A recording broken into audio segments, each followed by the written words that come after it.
Morning. Welcome to our State Game Commission meeting on October 27th, 2023. Good morning, commissioners online, Sharon Salazar Hickey, Edward Garcia, and Greg Fulfer. Good morning, commissioners. Morning. Good morning. Good morning. And of course, we have online Daniel Rubin with the Attorney General's office. Good morning, Mr. Attorney General. Good morning, everyone. Great. We will thank you all for coming to Farmington, New Mexico, in the beautiful county of San Juan, adjacent to the other beautiful county of McKinley and Rio Riva, and our neighbors in Colorado to the north. And of course, we're right across the street from Bob Ulak's wonderful wildlife ranch. So hopefully everybody's seen that. Go see it. Mr. Director, would you please call the roll? Commissioner Salazar Hickey. Present. Commissioner Garcia. Present. Commissioner Fulfer. Here. Commissioner Clemente. Present. Vice Chair Lopez. Present. You have a quorum. Thank you, Mr. Director. Next, we'll go to agenda item number 3, the introduction of guests and staff, and we will start on this side to my right, in the back, working around the room, our favorite part of the Game Commission meetings. Benny Espinoza here with Dallas Safari Club in Mexico. Welcome to Farmington. Thank you. Tiger Espinoza with Dallas Safari Club in Mexico. Bill Ritchie out on them guiding out there. Lance Lee. Debbie Chicone. My name is Dennis Strand. I've been able to apply for program. John Pollard, I'm with the Friends of Big Nest Lake and Cimarron Canyon State Parks.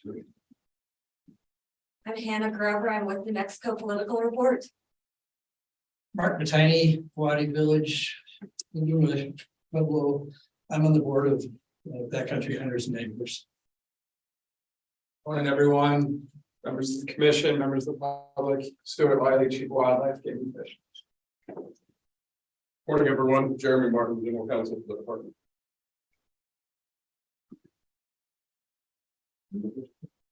Morning. Matt Anthony, Captain, Northeast Area Operations, Mexico Game and Fish. Doug McCann. Lance Eaton. Good morning, Matt Wonder, Chief of Ecological Environmental Planning at Game and Fish in the Bay. Morning, Commissioners, members of the public. Tim Symbol, Colonel of Field Operations with New Mexico Department of Game and Fish. Good morning, Commissioners. Kirk Patton, I'm Chief of Fisheries for the department. Good morning, Commissioners. Paul Varela, Chief of Administrative Services. Morning, Commission, members of the public. I'm James Pittman. I'm the Chief of the Information Education Division. Good morning, everyone. Ryan Darr, Assistant Chief of Information with Game and Fish. Good morning, Nate Phillips, videographer at Game and Fish. Hey, everybody. Star Gonzalez, Marketing, Game and Fish. Welcome to Farmington. Good morning, everyone. Thank you for being here today. My name is Fernando Clemente. I am State Game Commission at large. Morning, I'm James Lopez, Vice Chair of the Commission from Cebolla, New Mexico. Morning, everyone. Mike Sloan, Director. And our commissioners online.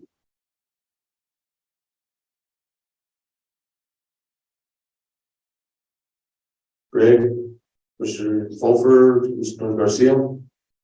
I'm Hi. sorry, I have my deal there on mute. Greg Fulfer from District 1, Jow. Ed Garcia from Albuquerque. Sharon Salazar Hickey. I'm very happy to be here. Nice to see you all. And thank you everyone for joining the New Mexico State Game Commission meeting. And Mr. Attorney General.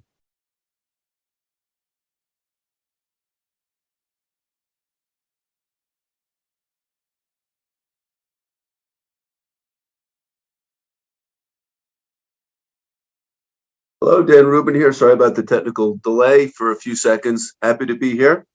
and I'm listening in. Okay, thank you all for coming once again, and members online as well. We will go on to the approval of the agenda item number 4.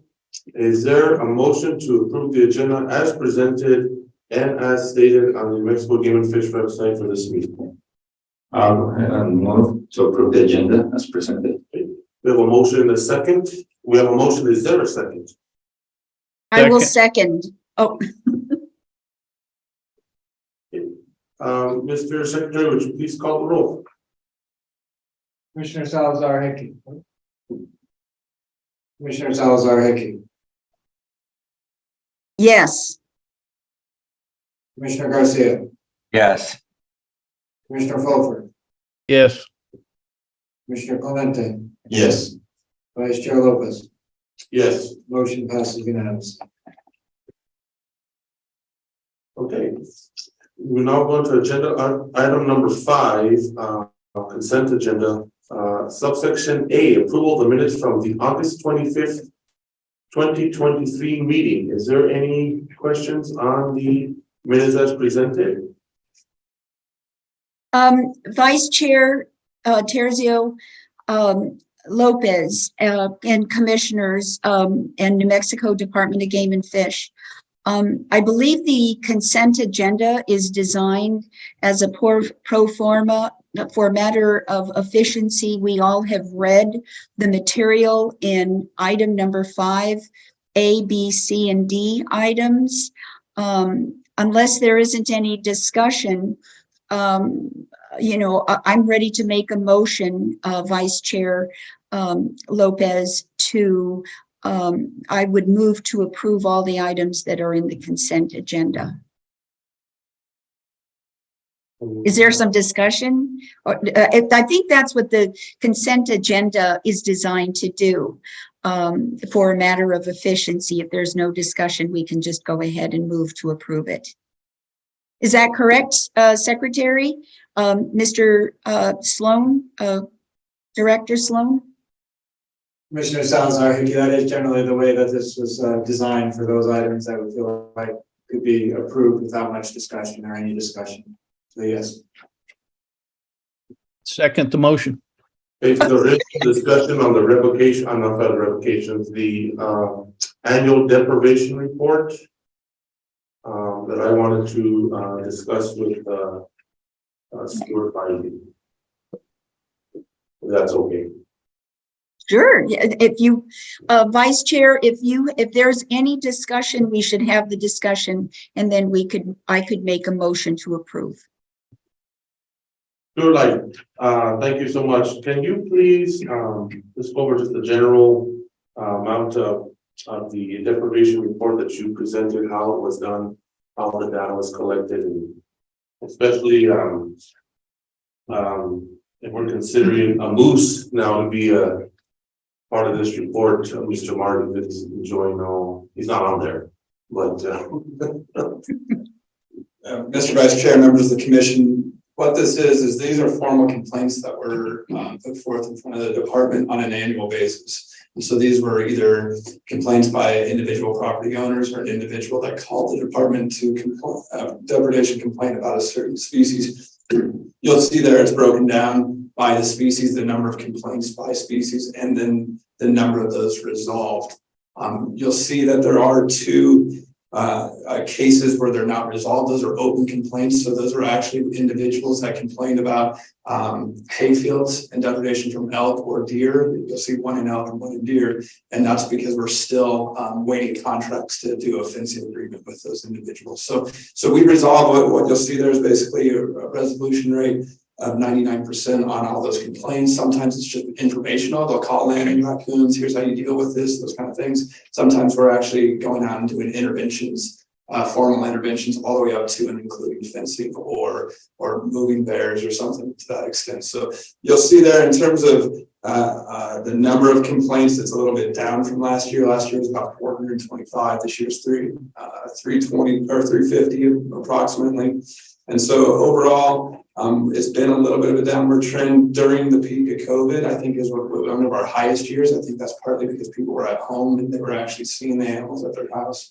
That was a peak year of almost 600 complaints. So, but it is an actual formal complaint that comes in and our resolution. And Marty isn't counted on this list yet. That is correct. They has not had a formal complaint. And this, another thing to show, this goes by our fiscal year, so it ended in June 30th. So you approve the fiscal. We just show you by rule, we show you what the complaints were in our resolution rate annually, and you approve that it's a statutory issue as well. Great. Thank you, Chief Lively. And if I could have Colonel symbol for revocations, please.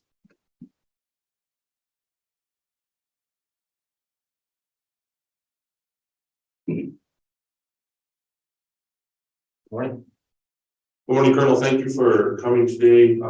As you're always at our meetings. I just wanted to get a quick update on the revocations. I see that it's presented to us. There's not going to be any changes to your recommendations, but you just give us a quick update on how staff's doing. They're doing a really good job. And that's all we need. Sure, yeah. I appreciate that with the revocations and the kind words. Staff is doing really well out in the field. Of course, we're getting deep into our busy season. All the hunts are taking place, so working through that. We've got some special patrols that we work with, and putting up some wildlife checkpoints for both enforcement and biological reasons throughout the state. And people are, we're a little short in certain areas, but we're not too bad right now. So our vacancy rates have been improving, and those areas that we need some extra help, we do move officers across the state to help in those busy hunts. Up here, for instance, these 3 rifle hunts have quite a few tags, quite a few hunters up here, so we like to get some help to travel. And I think the officers really enjoy that. We get to see the new country, work with some other folks, and they really enjoy it. So.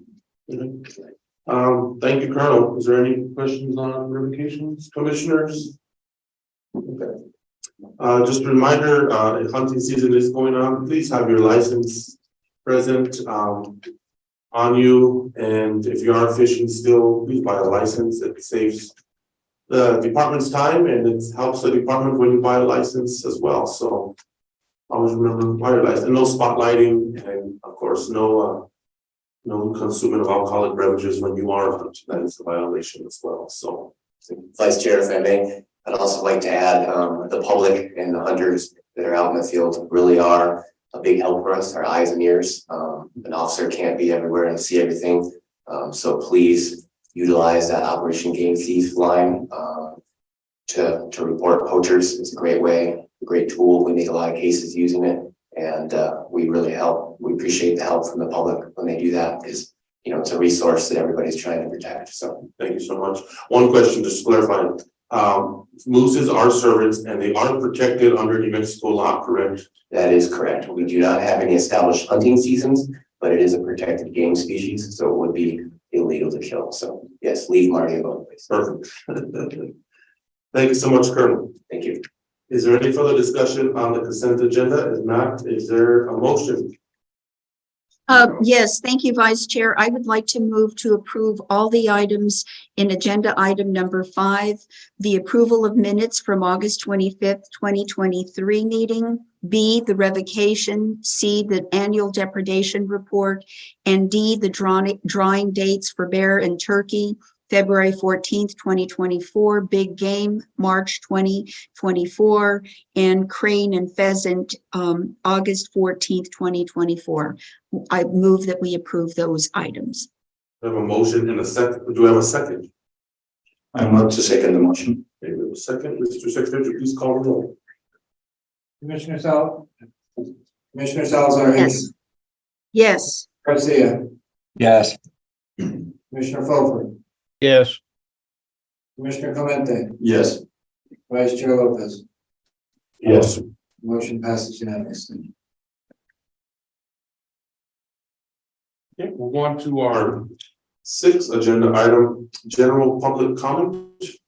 Will be allowed 3 minutes for general public comment. This is the only public comment that we have for this meeting. So if anybody needs to make a public comment, and I want to suggest we do it. There will be a second public comment. If we're ready to start, we'll go. Mr. Chairman, while the person's coming up that you're about to call it, I'd just like to make one quick announcement if I could. Go ahead, sir. 5 of our 9 citizen advisors for the Habitat Stamp program have terms that will be expiring in early 2024. We'll be making an official announcement requesting applications from the public in early November. We plan to have the Game Commission appoint the 5 new citizen advisory committee members in the January commission meeting. And it's just kind of a notice to folks that might be interested in the Habitat Stamp program and want to get onto the advisory committee to be on the lookout for an application process to put their name in the hat. Thank you. Thank you, Mr. Secretary. Forgive me, you caught me in the middle of doing it. It's really good. I could say one more thing if you, while you finish chewing, if you'd like. I guess I'd like to take just a second and congratulate both Matt Anthony and Andy Gray for completing their service with the state. At the end of November, we won't see them again, so this is an opportunity to say thank you for the excellent work they've both done over the course of their careers, and to wish them good luck in the future. Thank you.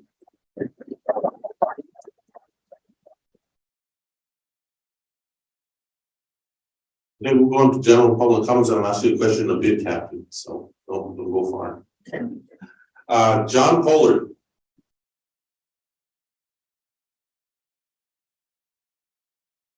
Good morning, Mike.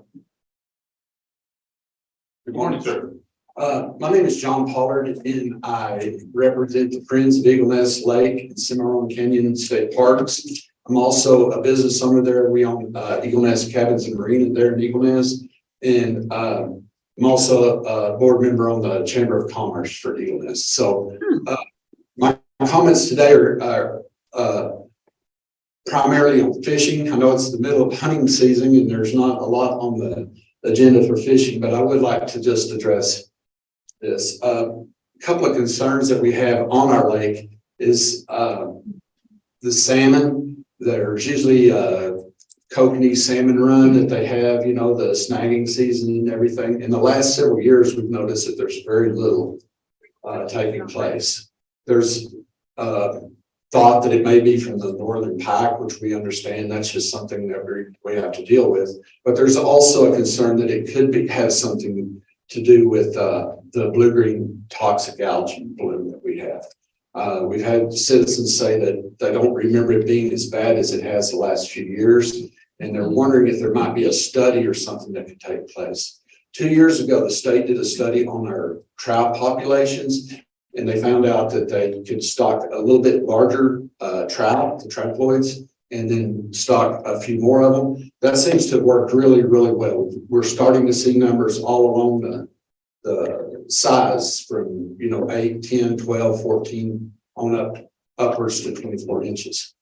A couple of years ago, all we saw were large ones, and that was when they were stocking just very small ones. So they thought that maybe if we had a study similar to that, that might help. Another thing is the enforcement. We don't see a lot of enforcement checking, you know, daily possession limits. Also, the boats that come into our lake, they come from various places from down south, Elephant Butte. They also come from Oklahoma, Kansas, Texas, Colorado, and we're just wondering if there might be a little bit more enforcement to make sure that the endangered or that the invasive species aren't making their way into it. Another thing that we have, and we really want to commend the state for what they did on the fishing survey that they did a couple of years ago, because it really had an impact. And then also the accessibility to handicap. And I don't know that that would necessarily be this department's responsibility, but it might be something that goes across other agencies. But we don't have very good handicap accessibility to the lake. There is a handicap dock, but it's been sitting on the shore for like 3 years. So anyway, thank you very much, and you have a great day. Thank you, Mr. Pollard. I do like fishing in your neck of the woods, so That's Cimarron Canyon River is the best. Okay, so let's go to Dennis Strand. Yeah, I'm gonna pass because I've asked some questions earlier of a couple of individuals and they're pretty much answered as far as health questions on the hunt and availability of tags. So I'm gonna pass on. Okay, Mr. Dennis is gonna pass from Blanco, New Mexico.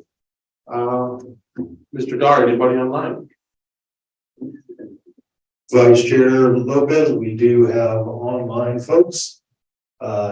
Glenn and Sandra Griffith, you were the first up and you have permission to talk. Please unmute.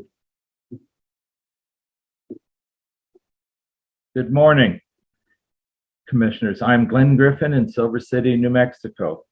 Thank you, Commissioners, for allowing my public input today on your proposed increase of bear kill quotas on the Gila National Forest from 146 to 197 in Game Management Unit 10. I also gave public comment on August 25th and submitted written public comments on September 3rd. Section 19.31.11.8 subsection 8 on adjustment of licenses, permits, and harvest units. And I'm quoting directly. The director, with verbal concurrence of the chairperson or their desiree, may adjust the number of licenses, permits, and harvest limits up or down by no more than 20% within a bear zone. Commissioners, going from a present limit of 146 to a proposed limit of 197 bear is more than 20%. By section 19.31.11.8 subsection A, the maximum increase allowed would be 29 more bear, not the proposed 51 more bear kill quota. I do not want or recommend the additional 29 more bear be killed, but I believe the commission should follow their own rules. Add in takings by Wildlife Service and the number of bears killed for the grazing industry will again exceed the 20% increase. Thank you for correcting the mathematical error and lowering the bear kill quota. Thank you for allowing my public comment today. I am Glenn Griffin in Silver City, New Mexico. Thank you. Thank you, sir. Thank you for your comment. And next we have Richard Brown. Richard, you may speak. Please unmute. Thank you, Commissioners. My name is Richard Brown. I'm a retiree living in Rio Rancho.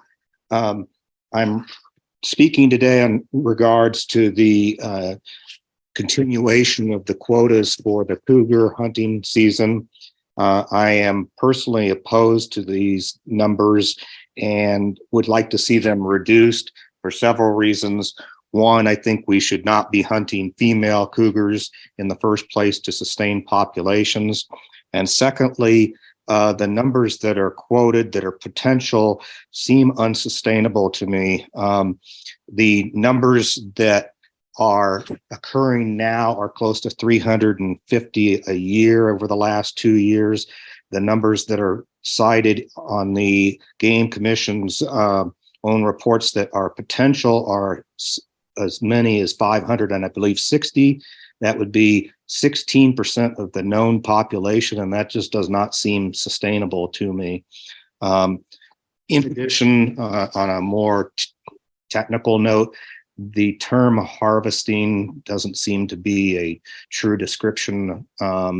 It seems to be a sanitized description of what actually takes place when hunting, whether it be cougars, bears, or whatever. I think we should be more honest about it and just call it killing. Personally, like I said, I'm opposed to the limits that are cited on the website and think they are too high currently. They do not take into account natural deaths of cougars, whether it be from age, starvation, or kills from other animals, etc., disease. And I would think these numbers should be reduced. Thank you for this opportunity.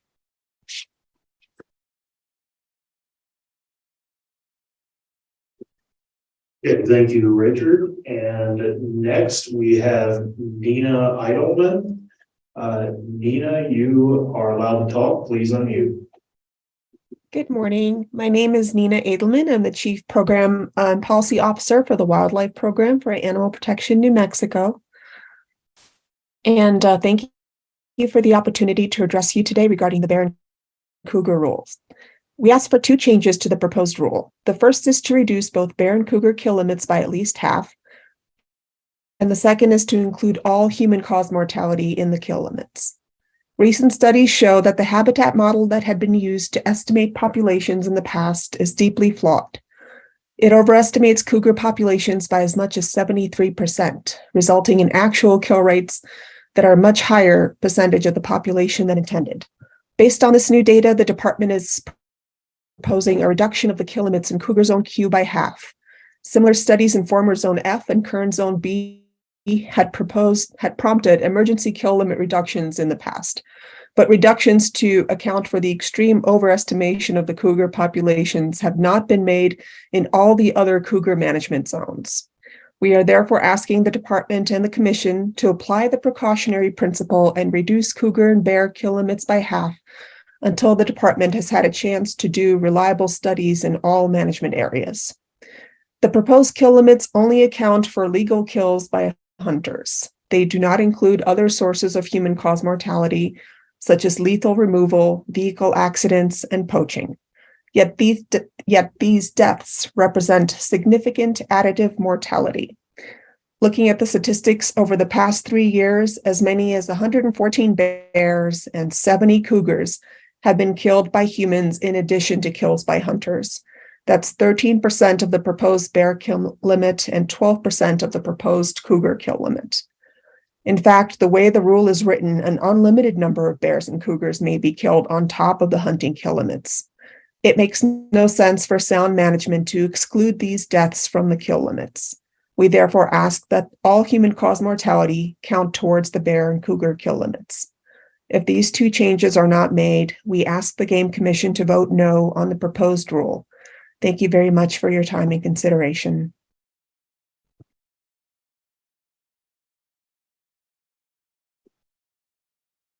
Nina, thank you for your comment. Next, we have Charles Fox. Charles, please unmute. All right, I'm unmuted. I'd like to comment on the proposed bear and cougar rule. Bears and cougars are native to New Mexico. They belong on this landscape in ecologically significant numbers, and they do not deserve to be killed for human entertainment. Uncertainties in the state's bear and cougar population estimates make this a risky proposal. Killing more of our bears and cougars without even knowing how many there are and without any justification provided is, in my view, arbitrary, reckless, and destructive. If any change is made, it should be to reduce the killing of bears and cougars, not increase it. Our wildlife is too valuable and too vulnerable to be left up to assumptions and guesswork. I read the proposal and I did not see anything in the text that indicates tribes or pueblos have been consulted. That's, in my view, a serious omission that should be corrected. The vast majority of Americans and New Mexicans oppose the trophy killing of wildlife. It's time for the Game Commission and the department to acknowledge that fact. And it's time for the state of New Mexico to get out of the trophy hunting business. Thank you.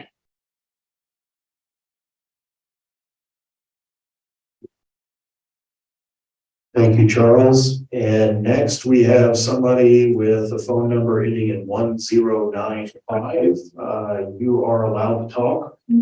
Please unmute. Good morning. Good morning, commissioners. I'm Mary Catherine Ray, Wildlife Chair for the Rio Grande chapter of the Sierra Club, and I also want to talk about bears and cougars. Everyone agrees, apparently, that cougars and bear policy should be based on science. In the last 6 years, peer-reviewed and published methodology has been applied to 3 cougar hunting zones. The result has been, in every case, that the previous population estimates based on non-peer-reviewed, non-published work from 2010 were found to be grossly too high. On average, 70% too high. The department has already reduced the kill limits for 2 of those 3 zones by merging them with other zones, and is now proposing to cut the kill limits in half for the 3rd zone, Zone Q. But that leaves the kill limits for 16 cougar zones still based on a population model that has been scientifically shown to not only be wrong, but grossly wrong every time it has been scrutinized by bona fide scientific study. The cougar kill limits should be cut in half, not only for Zone Q, but also for those remaining 16 zones awaiting valid population studies. There are valid scientific population density studies for bears in some areas, but the habitat models to which those densities have been applied to determine the actual number of bears, and consequently the percentage that can be sustainably killed, have not been subject to expert peer review. The department is asking us to take their bear population estimates as a matter of faith, but faith is not science. For that reason, caution is warranted, and the bear kill limit should also be significantly reduced until the department can transparently show that the proposed kill limits are not harmful.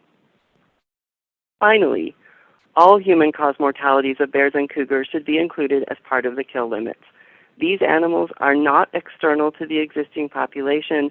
To not include them is to run the risk that unsustainable numbers will be killed, jeopardizing the conservation and future of these iconic and important species. Thank you for your consideration.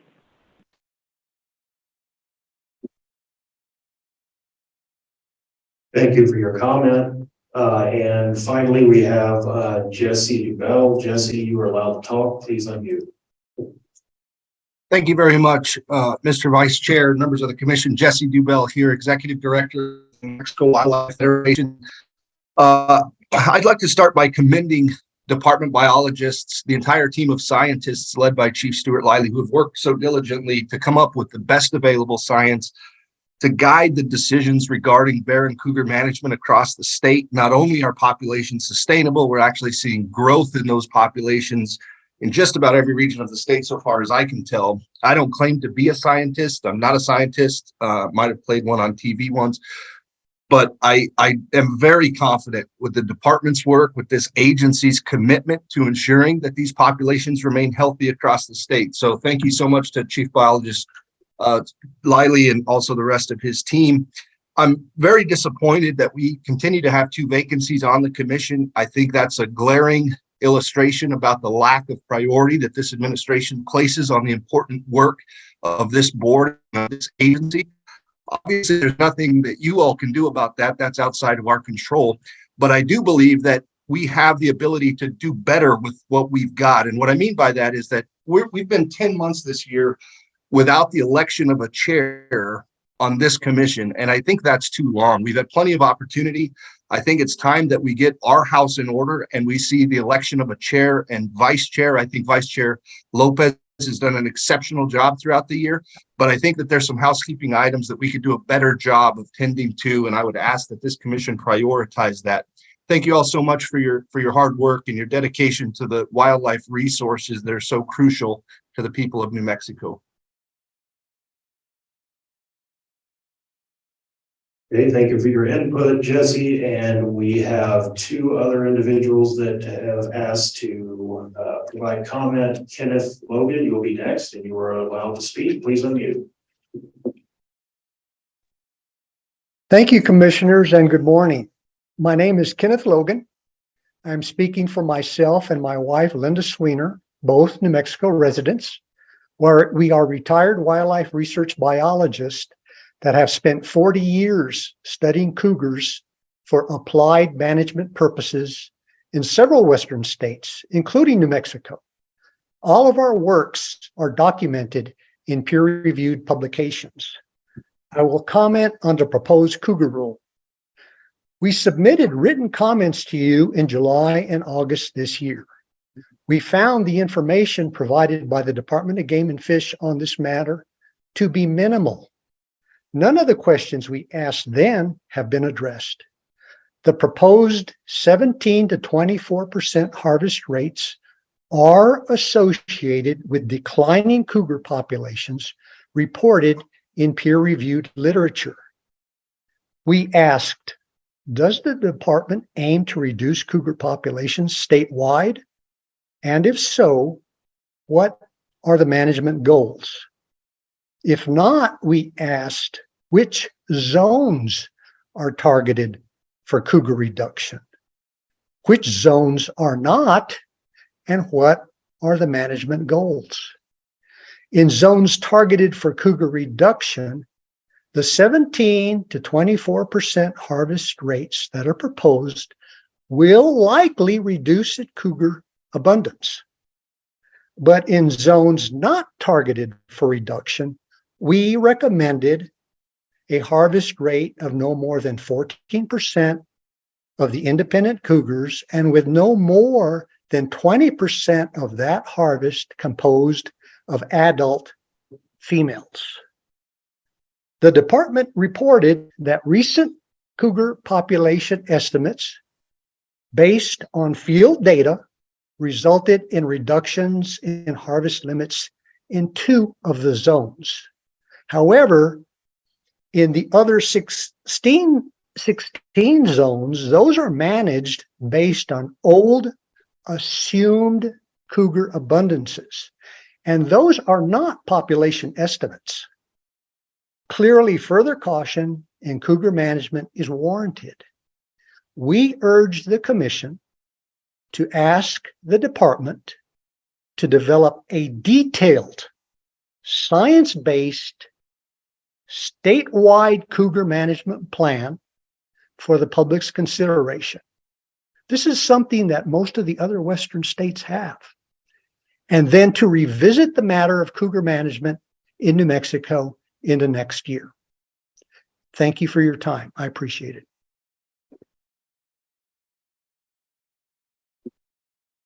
Thank you, Kenneth. And we have one more individual wishing to provide public comment. John Crenshaw, you are allowed to speak. Please unmute.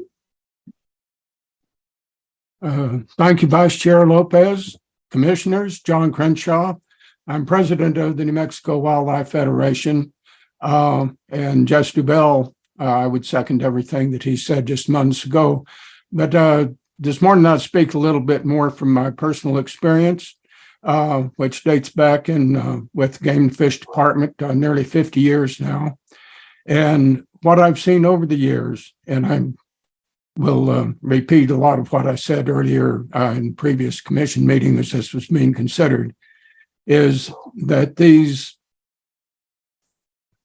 threats or promises or fears of apocalyptic declines in cougar and bear populations have been put out every time that these rules come up, and from many of the same organizations, and in a few cases, some of the same individuals for nearly that long.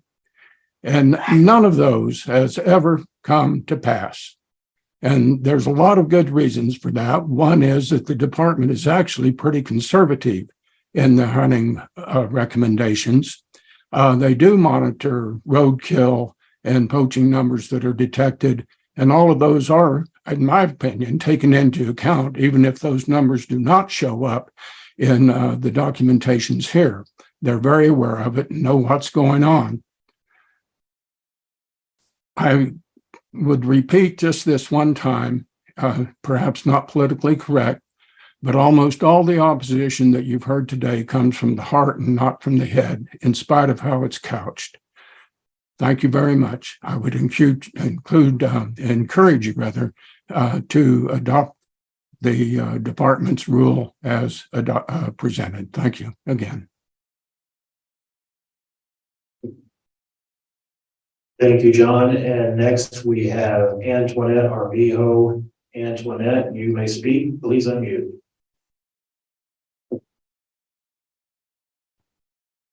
Hello, good afternoon, Mr. Chairman and Commissioners. I'm here.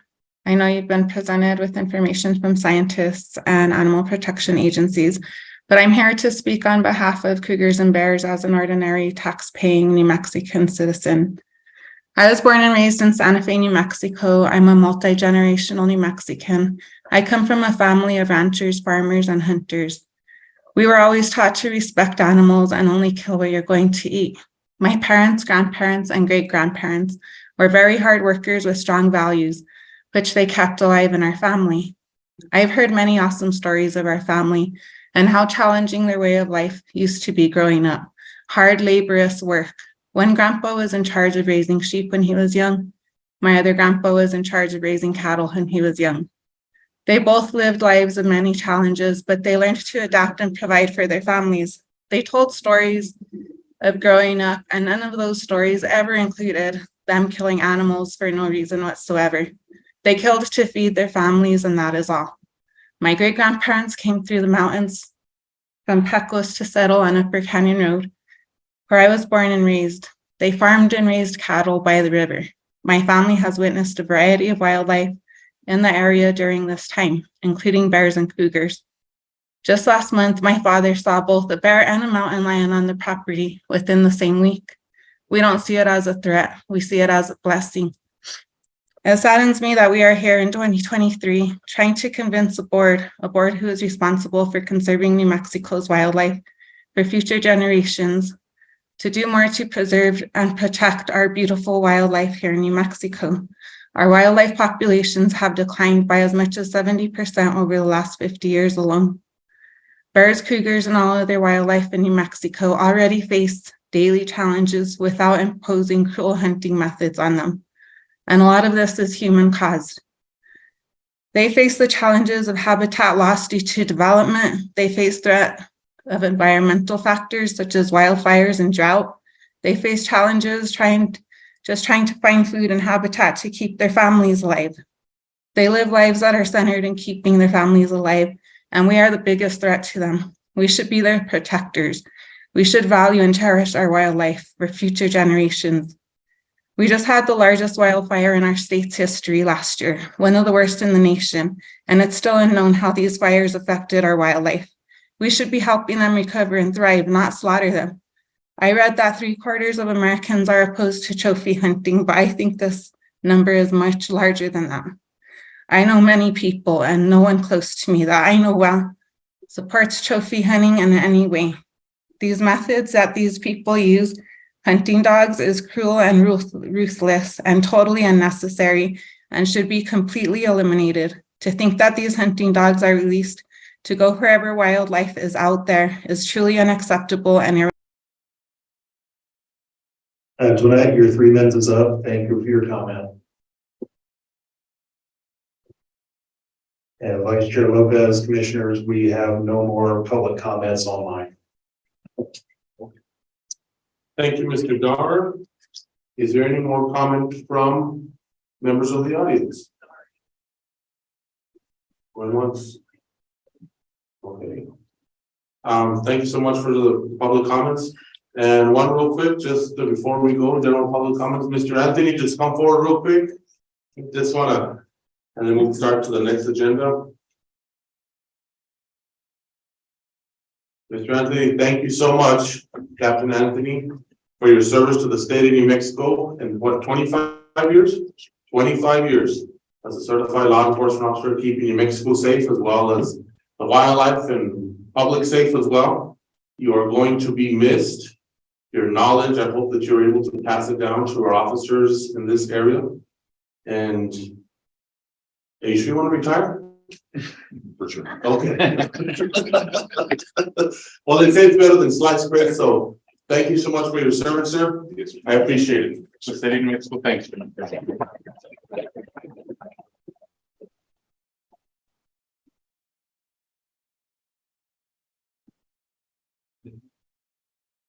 Okay, we will now go on to our next agenda item number 7. It is our hearing on the official bear and cougar rule.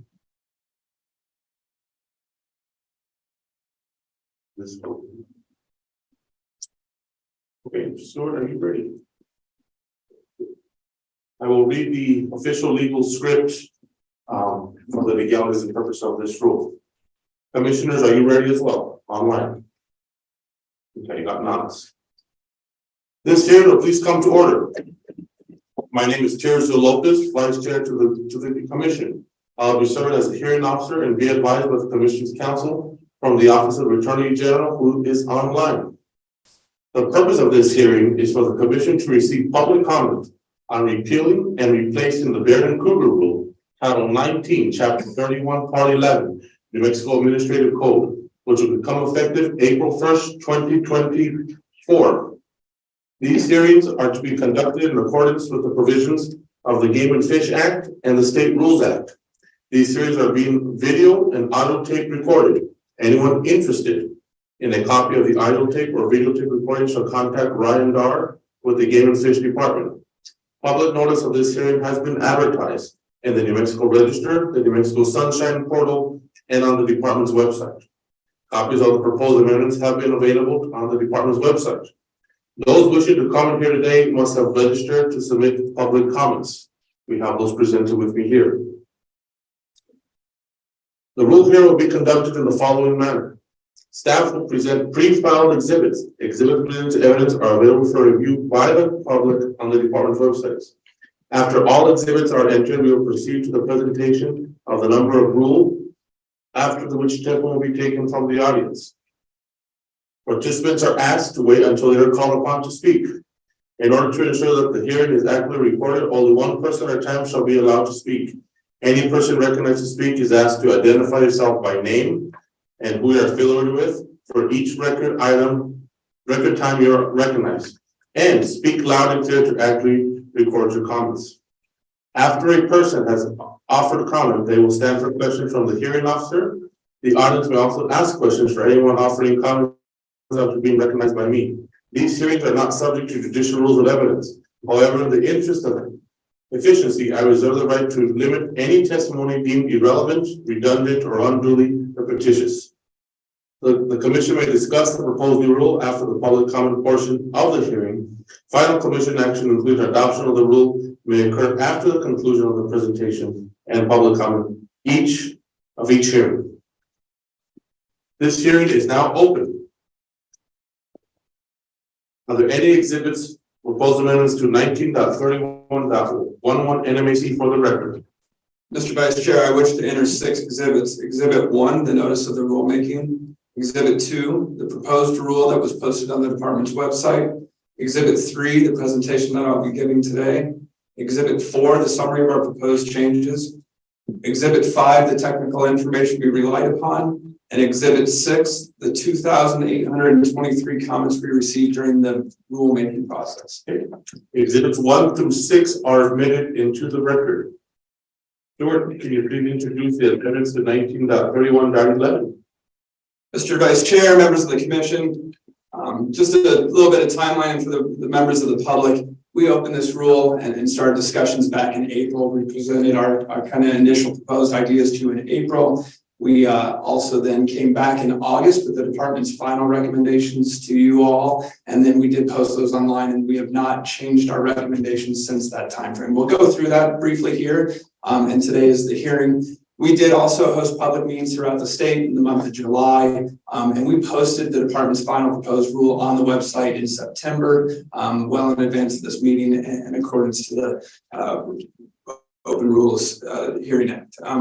Real quick on the public summary comment, we did, like I said, host meetings across the state, 4 different public meetings in 4 different portions of the state that are in Raton, Albuquerque, Cruces, and Roswell. You'll notice the number of attendees at each of those. Those were hybrid meetings. So we had other attendants too.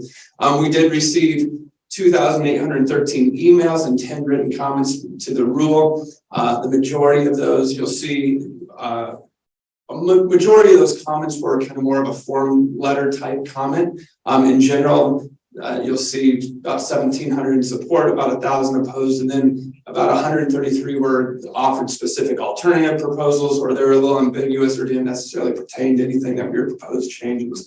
But you'll see that's kind of the breakdown of the comments there. And again, most of the comments were not very specific, either just a straight oppose or a straight support, and again, in kind of a form letter.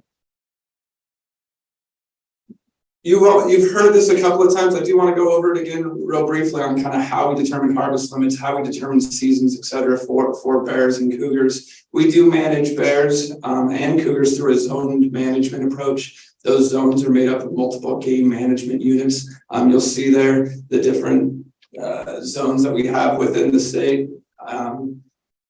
Sorry, I was looking up there and that screen went to a different screen. Now I looked at my screen. There's different zones throughout the state that we manage the bears upon. And then we generate population estimates at a zone level and then apply harvest limits according to our population estimates that we generate.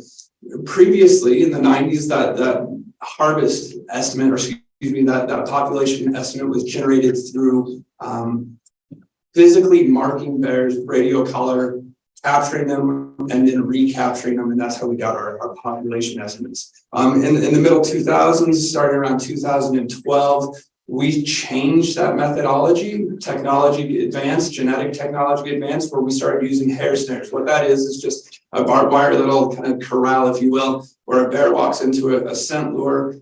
We collect the hair and then we're able to genotype that back to an individual. So we mark it, if you will, instead of physically capturing and put a collar on it, we mark it by capturing its hair. And then we set those hair sites across different areas of the zone to try to get recaptures, and that recapture goes into statistics models that allow us to estimate the populations. Starting in a little bit later, that was applied to different bear habitat types. We then shifted that in 2019 to start modeling across habitat types. What you'll see there on that left depiction, that graphic on the left, is bear management zone 1, and then bear management zone 10 is on that right depiction. We moved not just into primary habitat or secondary habitat like we did, and we moved across the zone. A more robust modeling effort, more grids, and it allowed spatial capture, recapture to estimate density across an area versus on the habitat and applying it. And so that's what you'll see there. These are those two zones are what we did in the last 4 years during this current rule cycle to update the information for this next rule cycle. And so that's what you're looking at in this graphic. Those are individual sites, each one of those round circles. And then the circles within that is the actual number of individuals we genotyped at one of those snare sites. So you can see where on that left picture, there's some of those that received up to 17 different individuals, maybe on one snare site that was genotyped at it. Then those animals were captured around different areas within those zones. That produced the estimates that we are basing our harvest limits on. We then set a harvest limit of 8 to 12%, depending on our management zone of the total population is what we allow for harvest limits.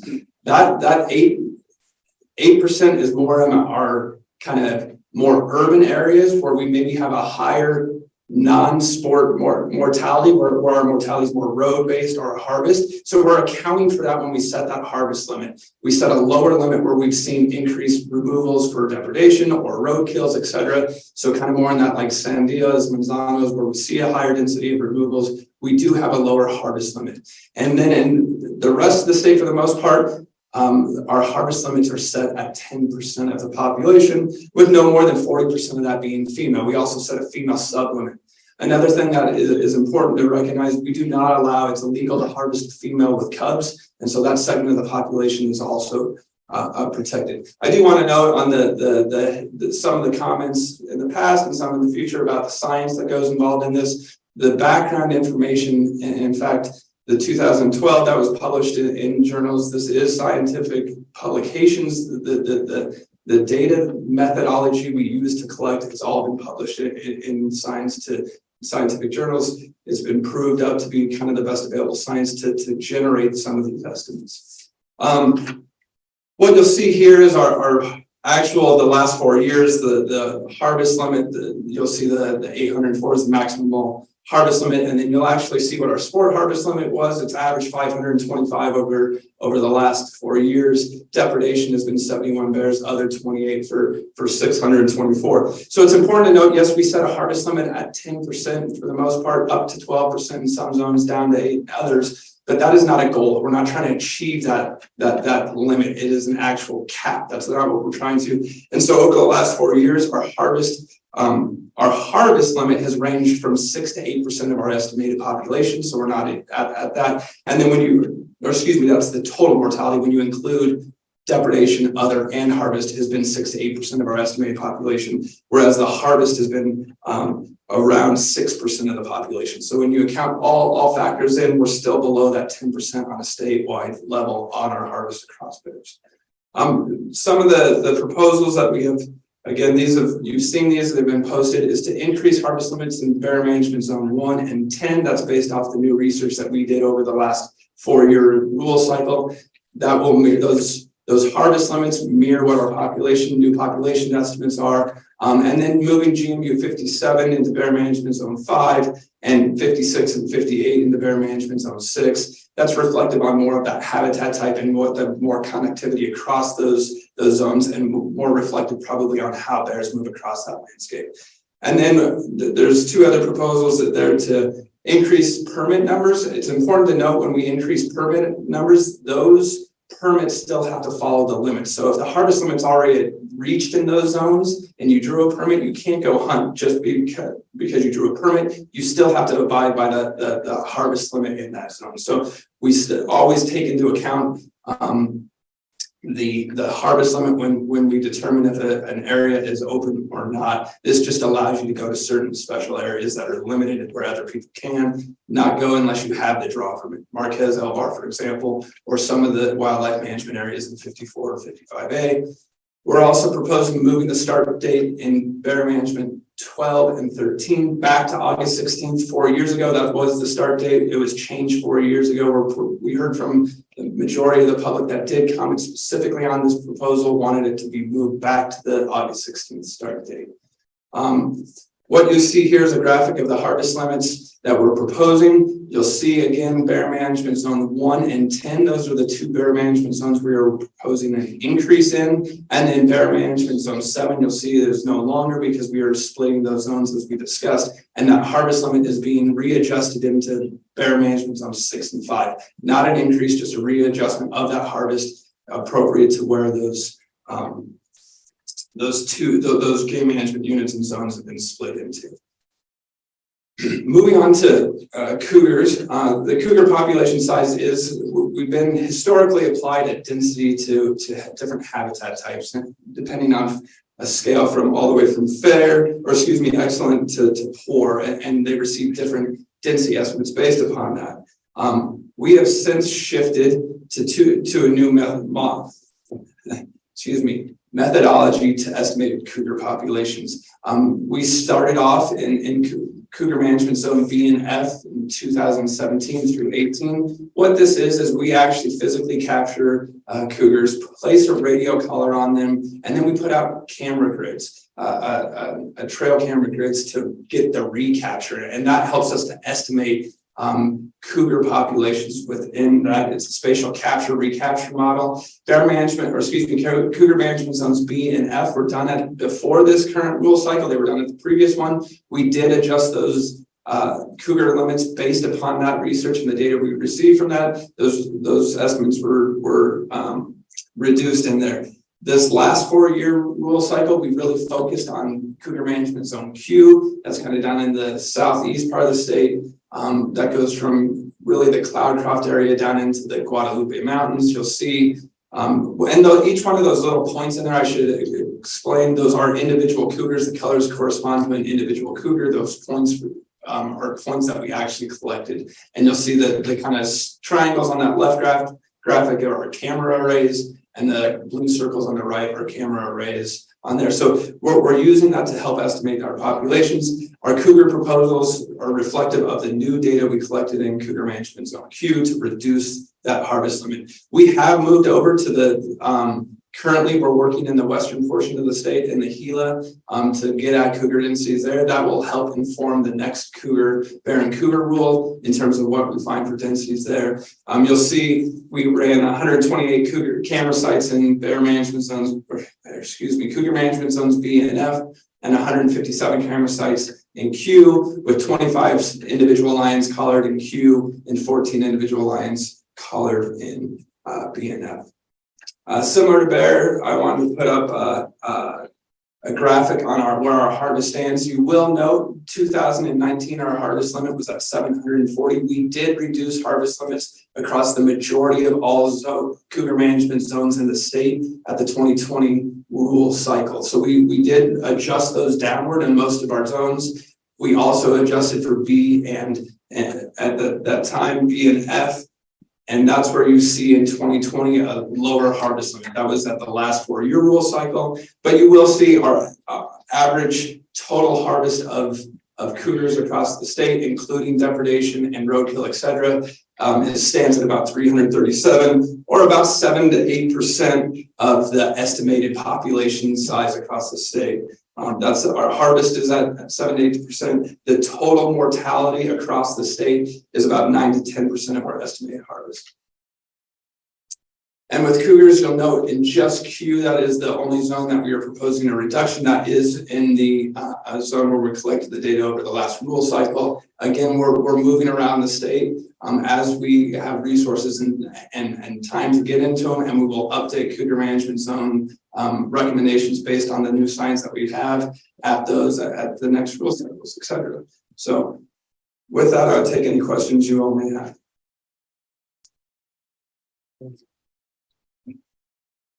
Would anyone like to comment on proposed amendments to 19.31.11? I do have, let's see, 1, 2, 3, 4, 5, 6, 7 people present that would like to make comments.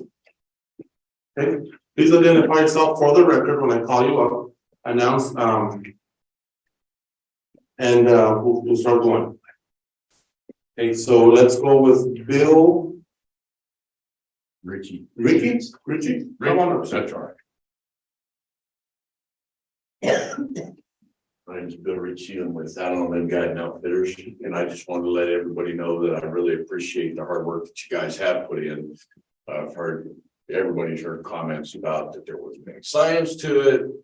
Obviously, that's not true. This man here has spent a lot of time, and well as the whole department has spent a lot of time on this rule. Everybody knows this is kind of watching everybody to make sure that the public gets comments and gets to see their comments, and everybody thinks that is actually a player and has skin in the game. Everybody thinks that you guys are doing a really good job, and I'm for the proposed changes. I would also like to see that I don't remember what zone it is, but it's for the 5 and 6, 50 and 51. I would love to see those numbers increase. I don't think they increased since the units got combined into one zone right there.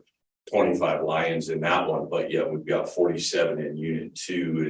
I would love to see those kind of come up. I get a lot of calls from a lot of ranchers over there at 112 and in those areas from problem cats, and I can't do anything about it. I just tell them keep calling the department, because I know last year I think that zone closed the end of December, and there was March and before April, whenever it rolled back over, there was a lot of complaints, and I had a lot of calls from ranchers asking me to come help out with their cougar problems.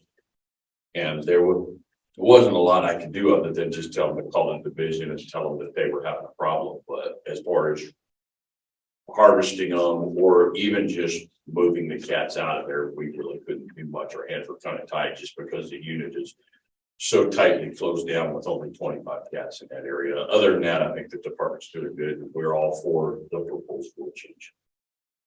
Thank you, guys. Does anyone in the audience have any questions for this witness? Mr. I do have a question for you. So you're helping ranchers out in 112, like the Lindras, Diana, yes, area. Okay, absolutely. And there's a lot of cougars out there. Yes, sir. Yeah, I get calls all the time of guys driving up to 112 and having cats run in front of them, coming through their backyards. And this is in January and February and March, when the zone had already closed because of the 25 cats that had already been harvested. Last year, I don't remember, but I think it was like December 20th, somewhere in there, that zone went already closed up. And like I said, we're in unit 2. I think as of right now, we have 2 and 7 for 47 cats. There's 7 units that are 3 times the size of our area over in unit 2, and there's only 25 cats. So there's a lot of country over there. I personally have been in those woods 300 plus days a year. And whenever you're seeing 4 and 5 mature lions pursuing and acting as a pack, killing animals, that's a problem. I see it all the time. I found 20 different lion kills last year from elk. And out there in the snow, I can tell what animals are killing elk. And there's multiple lion tracks on the same elk pursuing them out. So that to me is too many cats in one area. And everybody talks about sustainable numbers, that cats are self-sustaining. Cats are self-sustaining. Yes, cats can be self-sustaining, but that's a pretty political, nice way of saying they're going to beat the crap out of each other until they rip arms off and they die of starvation and hurting and disease sets in on those cats. They don't just say there's 3 cats in a canyon, there can only be 2 cats in a canyon, poop, you have to disappear. No, we're gonna kill you and we're gonna rip your arms off and limbs off and rip your face open until disease sets in and you either die or go someplace else. So our harvesting with hounds, or however you guys wanna do it, is a very vital aspect of this, and it's the most ethical way that we can keep these numbers correct. Thank you, Mr. Bill. Thank you. Okay. Next, we have Mark McCain. Hello, Mr. Mark.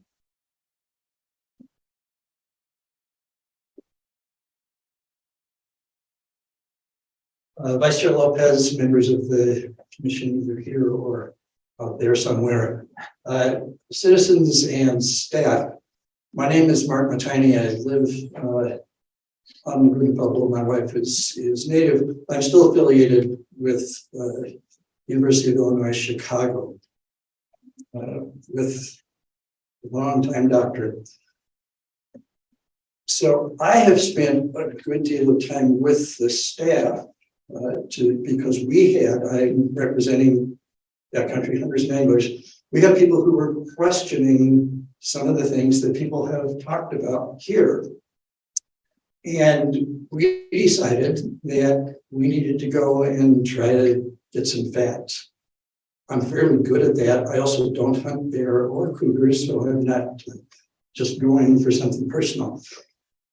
So what I decided to do was turn to the numbers, and I met with Nick Foreman, and he gave me access to all of the harvest reports and a lot of other things. I have pages and pages of things that he gave me to look at. So I'm going to talk really only about the numbers. The estimated total population of independent cougars in New Mexico apparently is approximately 3,500.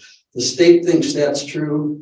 And in the issue of the New Mexico Sierra that just came out, they also used the same number, even though the Sierra Club has very different kind of perspectives than many others. So I reviewed all the New Mexico cougar harvest reports for the past 5 years. I went one more year than everyone else has done. 5 years ago, the numbers were a little higher, so I thought I could include it, but not much higher.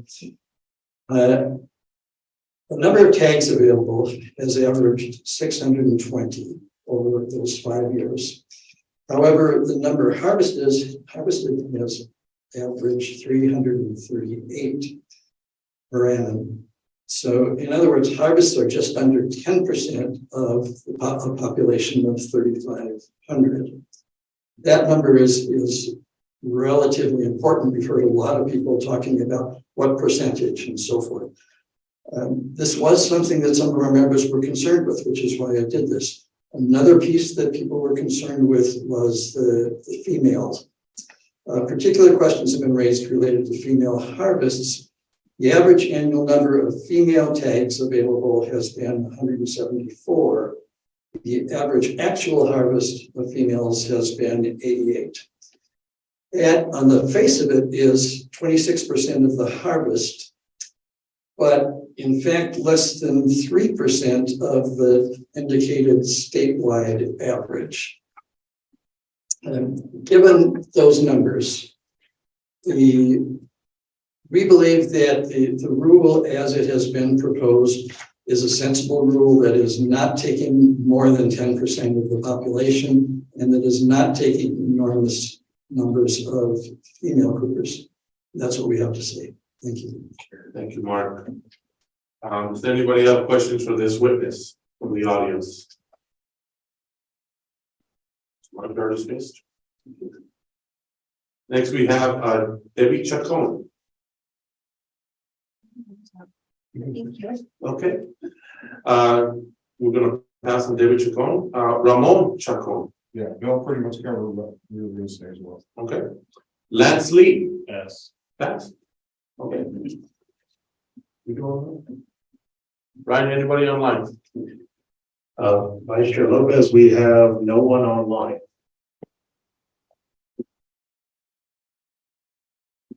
Okay, no one online. Commissioner Clemente?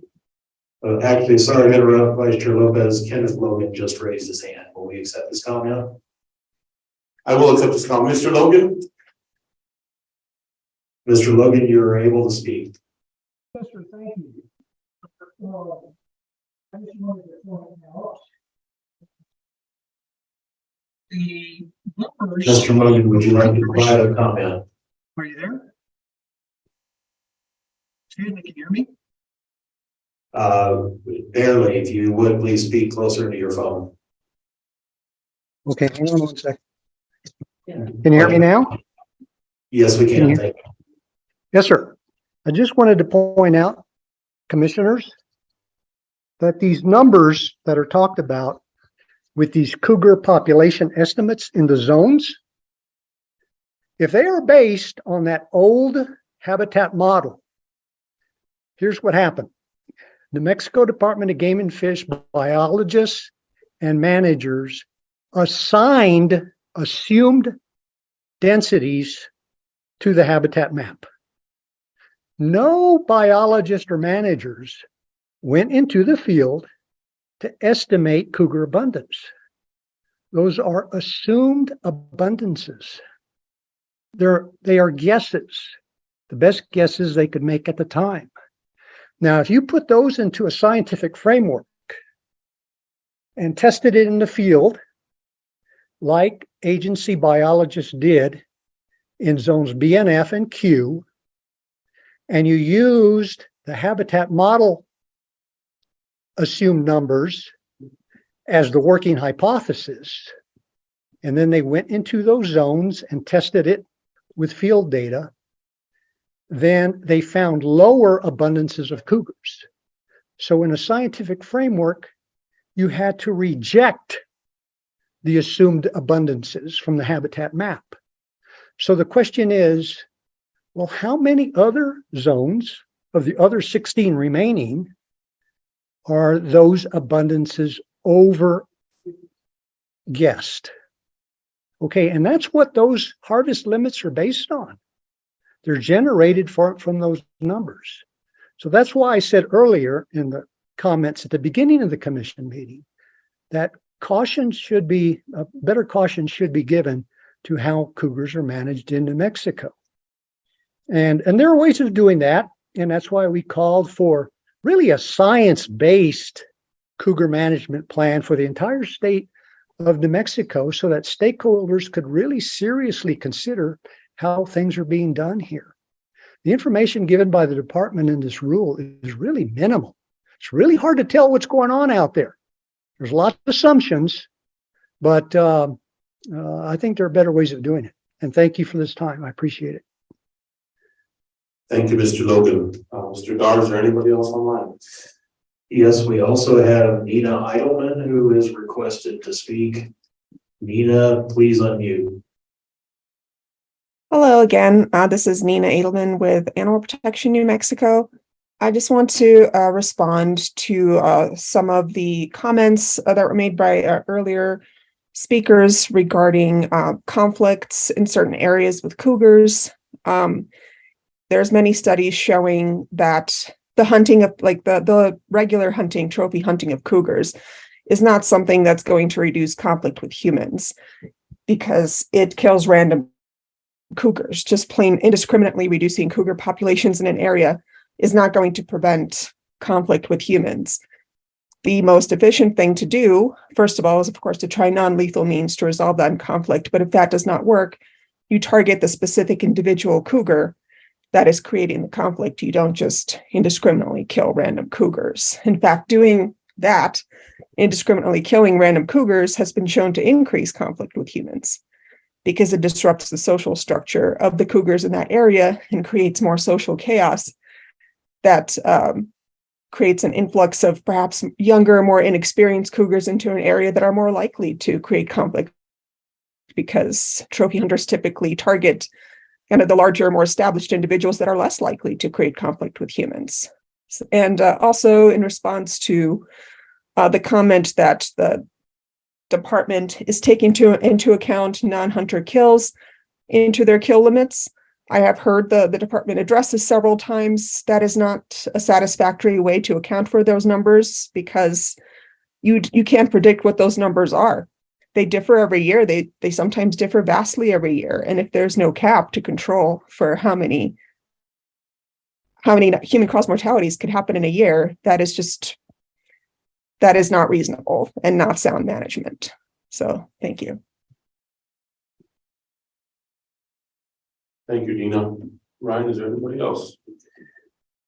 Yes, we actually have Dan Rubin, our AG rep, who would like to ask a question. Dan, you go ahead. Good morning, everyone. Good morning, Chief Lilly. One question for you, sir. Was the draft rule provided to the Legislative Council Service prior to this hearing? Mr. Rubin, yes, it was. It was provided to the LSC on that. Okay, thank you. I just Legislative Council Services, sorry, not LSC. Okay, thank you very much, sir.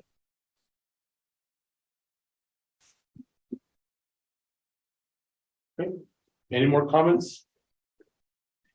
Vice Chair Lopez, we have no remaining comments. Are there any exhibits from the public that need to be entered to this record at this time? Any data?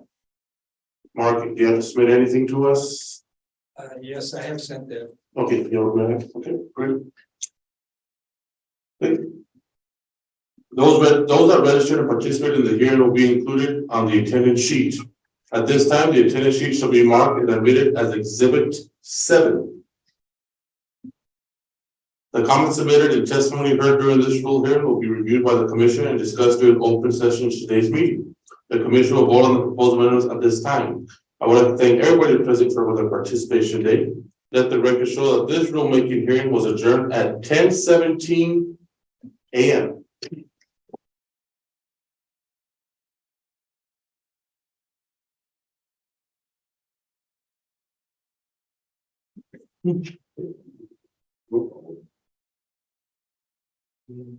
Mr. Chair, I think you'll need a motion. Is there a motion to accept the Baron Kruger rule subject to 19.3111 NMAC? I would like to move, taking into consideration the historic sustainability of the species, the scientific studies and data provided by the Mexico Department of Game and Fish, the public comments and the management which shows taking into consideration sport harvest report, mortality and depredation, as well with the control of harvest females to cubs, with resulting of a harvest of around little more or less of half of the proposed 10% harvest cap, which is a very conservative management approach. I will move to approve the proposal presented by the New Mexico Department of Game and Fish. We have a motion. Do we have a second? Mr. Vice Chair, if you wouldn't mind on the final part of that motion, there is a little bit that deals with records and archives. If you, in your packet, if you could read that off, if you're going to approve it, it helps us to make minor adjustments to records and archives if we have to. So that little language in the end of your motion would be very helpful if they have questions, grammatical questions at records and archives. And if those changes are largely Periods. formatting because of the way the rule has to be formatted. Okay, so we'd like to present the wording. I want to get it correct. Mr. Vice Chair, Commissioner Clemente, I believe it's in your agenda brief. Move to adopt the proposed changes to 1931-11 NMAC as presented by the department and allow the department to make minor corrections to comply with filing this rule with state records in our hands. I thought I buried it in my paperwork. Okay, is there a motion to move? I so I so move the motion as presented by the Director of Game and Fish, our Secretary of the Commission, which is move to adopt the proposed changes to 19.31.11 NMAC as presented by the department and allow the department to make minor corrections to comply with the filing filing this rule with state records and archives. Is there a second? Second. Mr. Secretary, would you please call the roll? Commissioner Salazar Hickey, Yes. Commissioner Garcia, Yes. Commissioner Fulton, Yes. Commissioner Clemente, Yes. Vice Chair Lopez. Yes. Motion passes unanimously. Thank you, Mr. Secretary. We'll now go on to our next agenda item. The hearing for Furbearers, Rule 19.32.2 NMAC, agenda item number 8. Actually, Mr. Vice Chair, before we move on to the next agenda item number 8, I just want to say thank you to all persons who commented today, also online, and also during our rulemaking process. To have, so 2,813 comments, that's quite a few people. And I recognized that the majority, almost double, were in support versus those who opposed the rule. And then 133 were just somewhat ambiguous. But the commission, I want to make it public, put it on public record that the commission does look at every comment. We do listen, we read our emails, we are here to hear. So I want to say thank you for taking the time, and I respect all views that were presented today. Thank you. Thank you, Commissioner. Okay. This hearing will please come to order. My name is Tirso Lopez, Vice Chair to the Commission. I will be serving as a hearing officer and be advised by the Commission's counsel from the Attorney General's office. The purpose of this hearing is for the Commission to receive public comment on repealing and replacing the Furbearers Rule, Title 19, Chapter 31, Part 2, New Mexico Administrative Code, which will become effective April 1st, 2024. These hearings are being conducted in accordance with the provisions of the Game and Fish Act and the State Rules Act. These hearings are being audio taped and video recorded. Anyone interested in a copy of the audio tape or video recording shall contact Ryan Dar with the New Mexico Game and Fish Department. Please notice, public notice of this hearing was advertised in the New Mexico Register and the New Mexico Sunshine Portal and on the department's website. Copies of the proposed amendments have been available on the department's website. Those wishing to make comment today must have registered to submit its public comments. This rule hearing will be conducted in the following manner. Staff will present pre-filed exhibits. Exhibits submitted into evidence are available for review by the public on the department's website. After all exhibits are entered, we will proceed with the presentation of the proposed rule, after which testimony will be taken from the audience. Participants are asked to wait until they are called upon to speak. In order to ensure that the hearing is accurately recorded, only one person at a time shall be allowed to speak. Any person recognized to speak is asked to identify yourself by name, who you are affiliated with for each time you're recognized, and speak loud and clear to accurately record your comments. After a person has offered comment, they will stand for questions from the hearing officer. The audience may also ask questions of this person and recognized by me. These hearings are not subject to judicial rules of evidence. However, in the interest of efficiency, I reserve the right to limit any testimony deemed irrelevant, redundant, and unduly repetitious. The Commission may discuss the proposal after the public comment portion of the hearing. Final commission action, including the adoption rule, may occur after the conclusion of the presentation and public comments being for each hearing. This hearing is now open. Are there any exhibits or proposed amendments to 19.31.NMAC for the record? Mr. Vice Chair, I wish to enter 5 exhibits. Exhibit 1, the notice of the public rulemaking. Exhibit 2, the initial proposed rule that was posted on the department's website. Exhibit 3, the presentation that will be given today. Exhibit 4, the technical information we relied upon to develop the rule. And Exhibit 5, the 10 public comments received during the rulemaking process.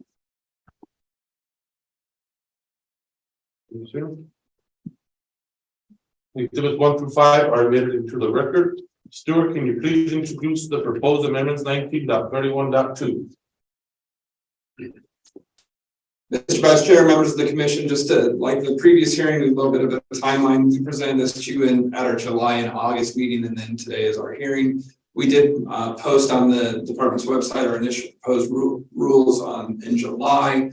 We discussed our final proposed rules in August at your August meeting, and then today acting on that rule. We did receive 10 public comments, 4 generally supporting the rule, 4 opposing the rule, and then 2 requesting specific changes that were kind of outside the scope of this rule. And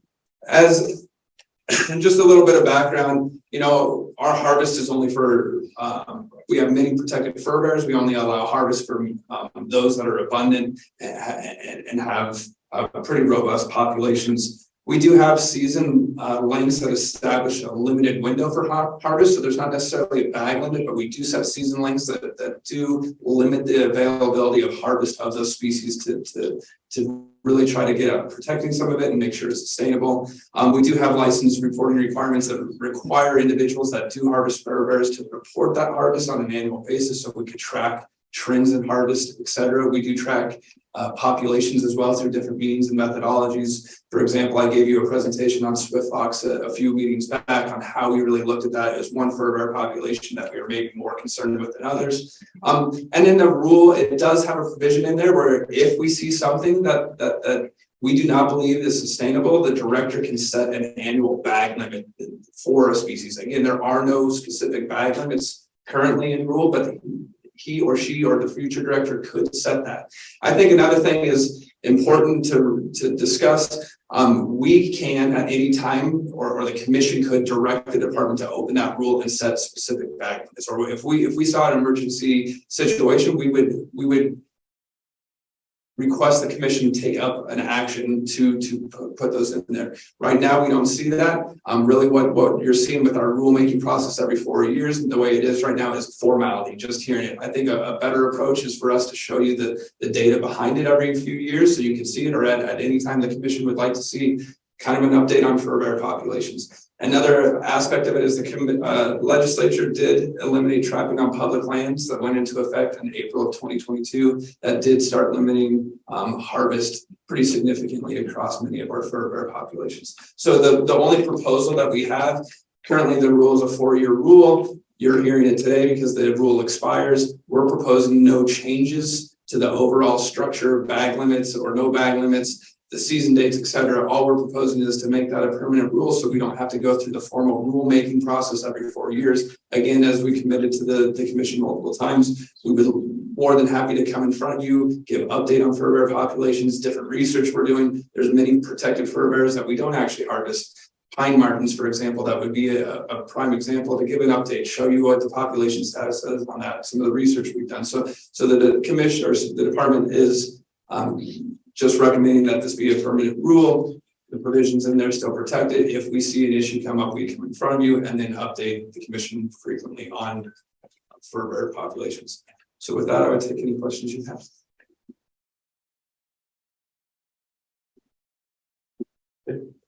Would anyone like to comment on proposed amendments 19.31.2? I just have a question, and I know you already mentioned it, Chief Liley. You will be presented every year an annual report on the furbearers, correct? Mr. Vice Chair, Commissioner Clemente, absolutely. And it's also on our website too. We just published last year's harvest reports, et cetera. So we will definitely report that on our website and to the commission if they so choose to hear that. So yes, absolutely. Stuart, I'm going on what Commissioner Clement said, when this presentation is made, I think if it's okay with the commission, maybe it should be done towards the end of our commission season, so to say.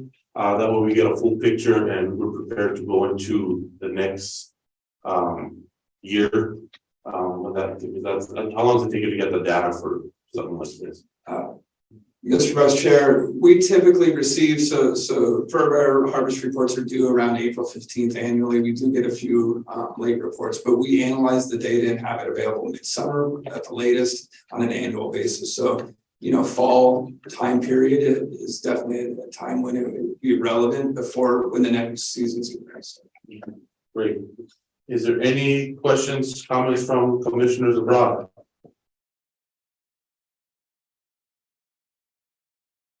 Seeing none. Okay.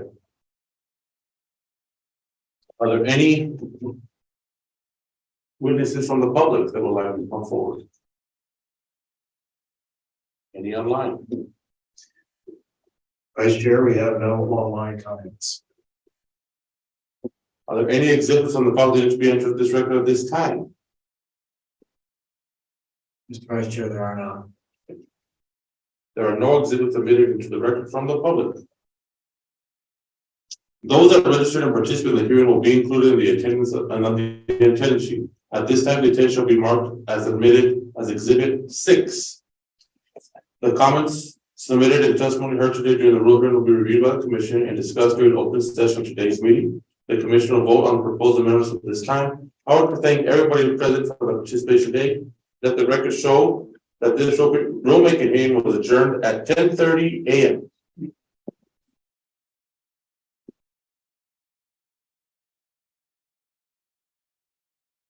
Okay, we are on agenda item number 8 still, the final approval of Furbearers Rule 19.32.2 NMAC.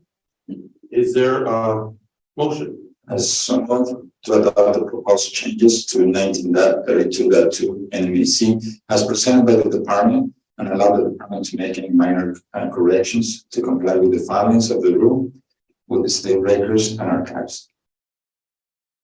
We have a motion. Is there a second? Second. Second from Senator Emeritus and Commissioner Greg Fulford. Mr. Secretary, would you please call the roll? Commissioner Salazar Hickey, Yes. Commissioner Garcia, Yes. Commissioner Fulford, Yes. Commissioner Clemente, Yes. Vice Chair Lopez. Yes. Motion passes unanimously. Thank you, Stuart, and all Game and Fish staff for all the hard work you did, and the public go out and hunt. Okay, next we go on to agenda item number 9. Mr. James Pittman. Subsequent discussion of Hunter Education Rule 19.36.3. And James, just a quick comment. Every time I watch Tombstone, I think of you. Thank you.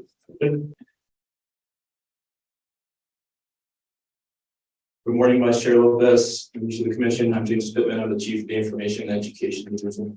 And today we'll be having the subsequent discussion of the higher education rule. This is a quick reminder of our discussion at the last commission meeting. We're looking specifically at this portion of the higher education rule, stating that it is unlawful for anyone under the age of 18 to purchase a hunting license or apply for hunting licenses in New Mexico without first successfully completing a New Mexico hunter education course or a hunter education course of another state. So we've seen largely as a product of COVID, an increase in the number of online hunter education courses that are available throughout the country. We have found that there are some states that have online hunter education with no minimum age limit. So an individual could be 3, 4, or 5 years old living in Albuquerque, hop online, take that hunter education course of that other state, and be legally allowed to hunt and apply for hunts in New Mexico. There are also some states with no minimum age limit for residents of that state. So You can be a 3, 4, or 5-year-old resident of that specific state, hop online, take online hunter education, and be legally permitted to hunt and apply for hunts here in New Mexico. And then there are also a few additional states with a minimum age restriction for online hunter education lower than that of New Mexico. And as a reminder, here in New Mexico, we limit online hunter education for our courses to students ages 10 and older. So as a result, we've seen an increase in very young applicants that are using this out-of-state hunter education to apply for the draw. You can see there in the lower left chart that's increase in resident applicants under the age of 10 utilizing those out-of-state hunter education certifications has increased greatly since the COVID time period, starting there in 2021. We've also seen a decrease in the youngest age of New Mexico residents applying for draw hunts utilizing out-of-state hunter education. So for 2023, the youngest draw applicant that we had was at age 3. It's my understanding that individual took hunter education online at the age of 2 and then turned 3 prior to the draw. So in these specific cases, we believe that this is fraudulent, probably not that individual fully taking that test, that course themselves online. If they are successful in the draw, probably not that individual utilizing that tag. If it is that individual utilizing that tag, we feel that it could be unsafe. If they have help taking that course, we don't know that they are fully able to comprehend what it means to be a safe and ethical hunter. And then lastly, it also impacts deserving applicants in the draw whose chances of drawing a tag are lower due to fraudulent activity. So this was presented on the August 25th commission meeting. The original proposal was to add language into the rule restricting the use of out-of-state hunter education to students ages 10 and over. The commission directed to obtain input from hunter education instructors specifically, in addition to the planned public meeting. So input that we've received on the proposal so far, we held a virtual hunter education instructor meeting on September 27th. There were 41 people in attendance at that meeting. We held a hybrid public meeting in Albuquerque, and with the in-person attendance and virtual attendance, there were 13 people total at that meeting. We've also received 39 written comments so far. 2 of those were comment cards at the in-person portion of the meeting. The remainder of those came through the hunter education rule email address that is there on your screen. So because the hunter education instructor meeting was fully virtual, we were able to take advantage of Zoom polling options. So we presented a proposal, had a Q&A session, and then presented some polling questions to gather specific input from hunter ed instructors. So our first question was just basically, do you support the proposal as presented?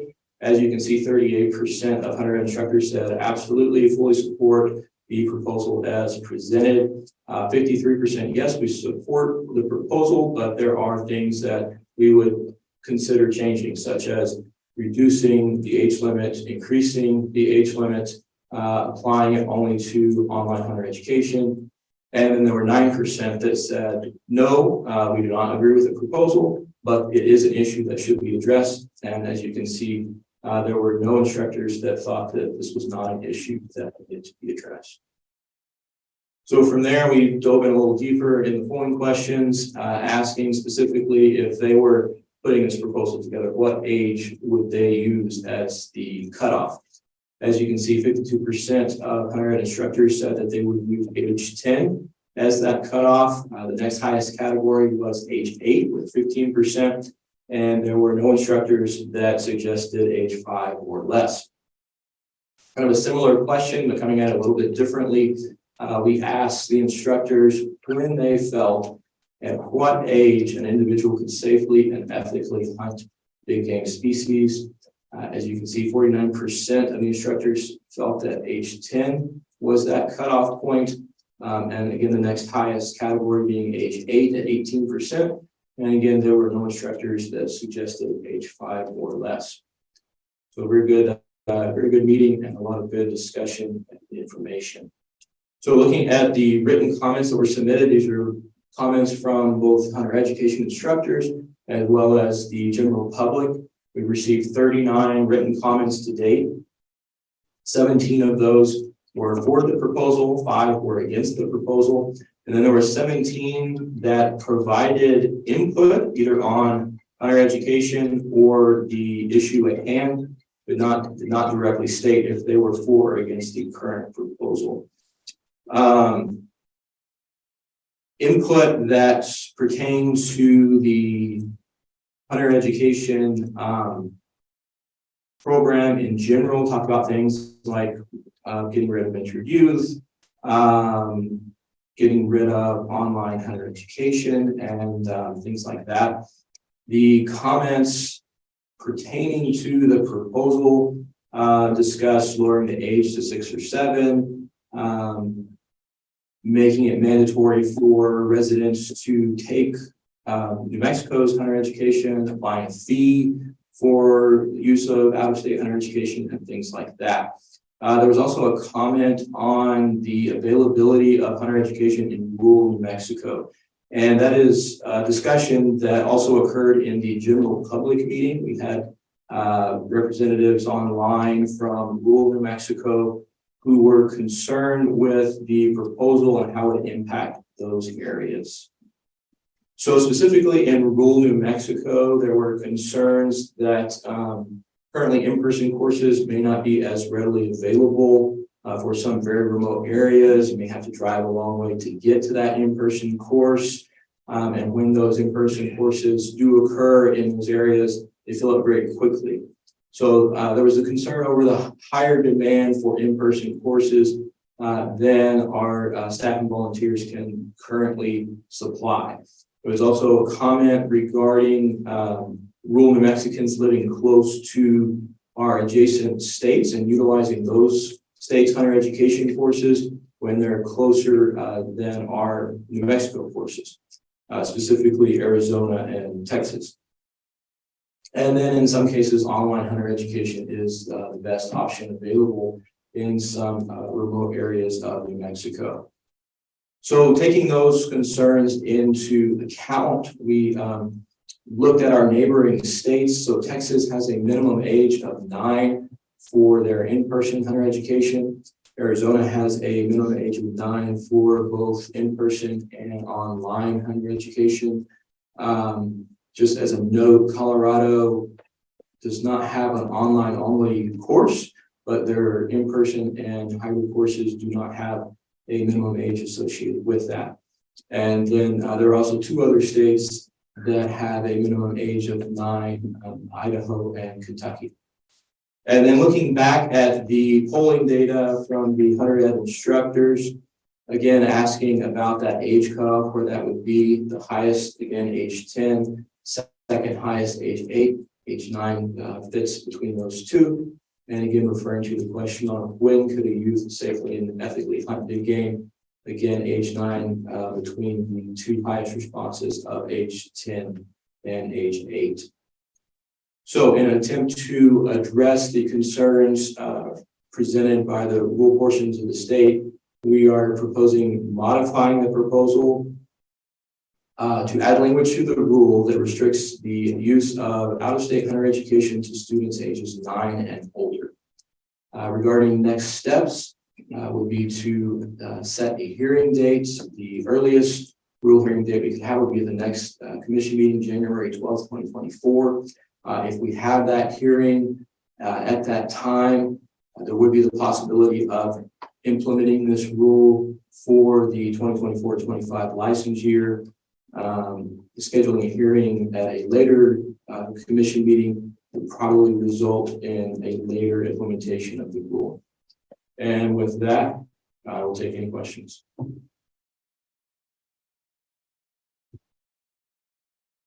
Thank you, Mr. Pittman. Is there any questions from the commissioners?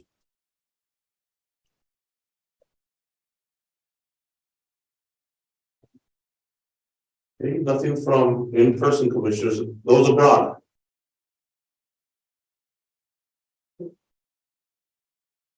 Okay, Mr. Pittman, thank you for the presentation. Thank you. Okay, next we have agenda item number 10.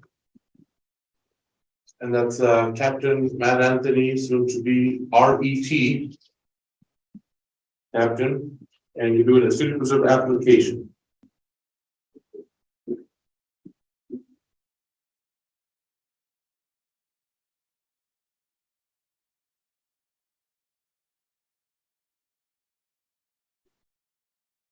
Sure, Commissioners. All right. Morning, we're going to present an agenda item on Pheasant Fever Shooting Preserve outside of Raton. Owner is going to be the Berry Ranch LLC. Landon Berry is going to be the manager.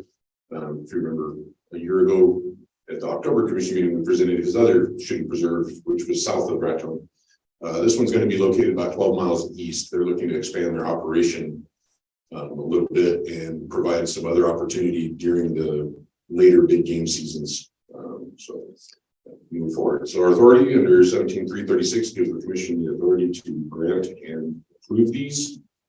The short title version of it, they're 1935 with some minimums that are required. So our current minimum required acreage 30. Any legal means allowed by typical hunting rule for the species that we're going to be dealing with. Currently, we're allowed to present for pheasants, chukar, and mallard. The berries are only requesting for pheasant and chukar at this point. The fee and the license fee is $200. They have paid that $200 fee so far for their application. Location is going to be 12 miles east of Raton. I'll have them out here shortly. It's going to be on the north side of State Highway 72, which is on top of Johnson Mesa. It's going to be located in Colfax County. They have 157 acres within approximately a 2,000 acre holding on top of them. That 157 acres is fenced off to the point, and it provides an appropriate habitat to sustain the bird population that we're looking for. This is the overall blow up of the location. So State Highway 72 down at the lower edge where it connects, and then that adjacent 2,000 acres. It's a little hard to see on this one, but the pinpoint over there is the location in relationship to Raton. So again, about 12 miles east of Raton along Highway 72. Once you crest on top of Johnson Mesa is where the property is located. A little more designated area. The permit will be 500 pheasants and 500 chukar. So that's what we're requesting. The species type, what they look like. They're basically a grassland type bird. We've inspected the area. The officers have identified the fencing required, and once this is approved, they'll have to undergo a secondary inspection for all the signage. But the proposal will be for that 157 acres just north of the 72 junction. This is taken from Highway 72 north. So this is basically what you're looking at in terms of the grassland area that the birds will be released in and the shooting preserve will be operating. Just a little bit more of the landscape. So as you can see, high plains grassland. Our recommendation based on the inspection, we don't have any conflicts that are known with any of the neighbors. There are no dwellings within the immediate area of that area. Nobody lives on top of the mesa. It is all just ranchland and ranging. So there's no possible conflicts with any reasonable interests. And the operation will be completely on deeded private property, I mean, 157 acres within that 2,000 deeded acres of the Berry Ranch. And with that, I'll open it up. Questions? I do have one question for you, Captain. These preserves, the landowner manages who goes in, who goes out, and charges them a fee or whatever they decide or something. Yes, sir. So it's not open to the public, correct? It's not. No. Yeah, the birds will be purchased and brought in to the ranch as private birds, and then they will be released and basically sold to the hunters upon their call. So it's much like a call. Okay. Is there any discussion on the shooting application from the commission? I just have some question. So these birds are not gonna be bred in captivity there, right? Correct. They just purchase, release, Just possession of them and release. and there's no threats as a management that they will go out into the public lands and create any problems or conflicts with other species. None that we're aware of, no. They're very common to, at this point, the pheasants are, they're gonna be in and out of the area. There's not any wild populations of pheasant that we know of in that area, but they could potentially be there. Chuckers typically not. They're gonna be a shoot and take kind of, put and take type of species. So that's it. Thank you. Okay. Thank you, Commissioner. Is there a motion to approve the shooting preserve application? Yes, Mr. Vice Chair, I move to approve a shooting preserve on 157 acres of the Berry Ranch property operated by Landon Berry, located in Colfax County, as presented by the department. And I say thank you, sir. You did a very fine job. We have a motion. Is there a second? Move to second. All those in favor? I'm sorry. Secretary, would you please, I'm thinking my neighbor, the union. Mr. Secretary, would you please call the roll call, please? Commissioner Salazar Hickey, Yes. Commissioner Garcia, Yes. Commissioner Fulfer,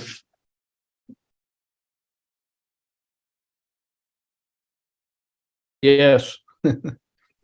Commissioner Clemente, Yes. Vice Chair Lopez. Yes. Motion passes unanimously.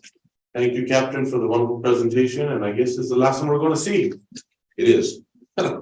Well, enjoy your retirement, and I hope you spend a lot of time fishing and hunting. I intend to. I appreciate it. I would like to make a comment, the captain. I was very fortunate to do several internships with New Mexico Department of Game and Fish when I was in the Wildlife Department and NMAC, New Mexico State University. And whenever I came in the first internship, I gotta say, this gentleman here was one of the best men that he can mentor somebody, a student that comes in. It's unbelievable how he treats the people. Not only that, but his knowledge and how he's willing to pass it to future generations. I hope I was a future generation, and I really appreciate it. Thank you. Well, you're more than welcome. It was an honor back then. It was pretty fun. We built a lot of fence. Chased a lot of sheep. It's a good time. Thank you. Thank you, Captain. Next, we are going to agenda item number 11. And we're going to go into closed executive session. Is there a motion? I move to adjourn into executive session, close to the public, pursuant to section 1015-1, H8 NMSA 1978, to discuss property purchase, acquisition, or disposal, pursuant to section 1015-1, H7 NMSA 1978, to discuss attorney, client privileges, litigation update. Is there a second? Second. Mr. Secretary, would you please call the roll? Commissioner Salazar Hickey, Yes. Commissioner Garcia, Yes. Commissioner Fulfer, Yes. Commissioner Clemente, Yes. Vice Chair Lopez. Yes. Motion passes unanimously.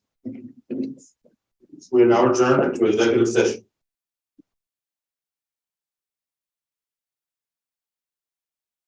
Adjourning to executive session, closed to the public. During the executive session, the commission just discussed only those matters specific to the motion to adjourn and took no action on any matter.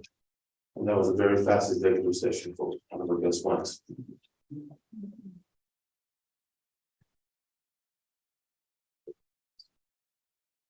We'll go on to our next agenda item, number 13, Mr. Paul Varela. Initial discussion of change of hunting to hunting fishing license application 19.31.3 NMAC for free fishing license pursuant to House Bill 35, free cultural services for foster families. Mr. Varela, you have the floor, sir. Morning, Commissioners. Agenda item 13 is proposed amendments to the hunting and fishing licenses and application rule. 19.31.3 NMAC. During the 2023 legislative session, legislators passed a law, 32A-3A-12 NMSA, which was amended by the legislature to establish a free fishing license for foster parents and children in foster care, or in tribal or CYFD custody, as well as participants in the CYFD Fostering Connections Program. The new law requires the commission to establish a rule to establish eligibility criteria for the free fishing license. The summary of proposed changes is to add eligibility documentation requirements and procedures for the free foster family fishing license to 1931.3.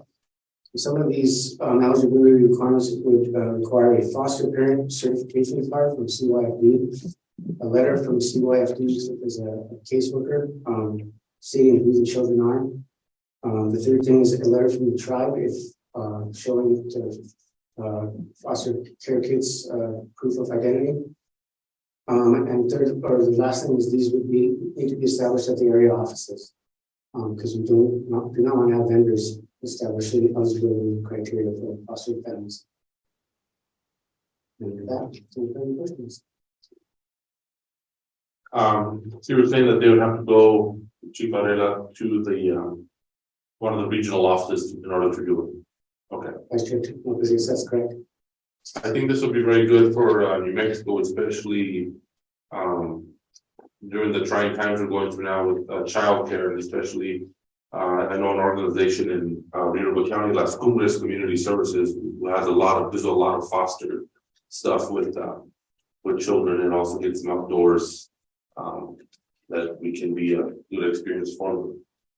So, is there any discussion from the commission on this?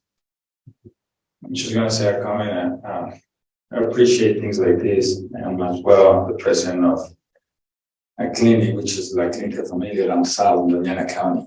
And we have foster parents. And I believe this is one of the things, I don't know how we can get all this information to them, because I have created programs with those children to get them outdoors, to get them fishing, to get them, actually this weekend I'm taking 2 groups of kids. And it's amazing how much it benefits on these children. And obviously these children have problems, right, on their history. That's why they're with foster parents. But I think this type of education within their lives, it will really be a benefit to them. So if we could get this information to all of them, I think it would be really good. So the next steps would be to put this proposed rule change on our website for 30 days, and then hopefully vote on this at the January commission meeting, so that we can establish it before the April licensing. Mr. Vice Chair, Commissioner Clemente, we have already been working with CYFD on helping them get the word out to foster families, and we'll continue to do that.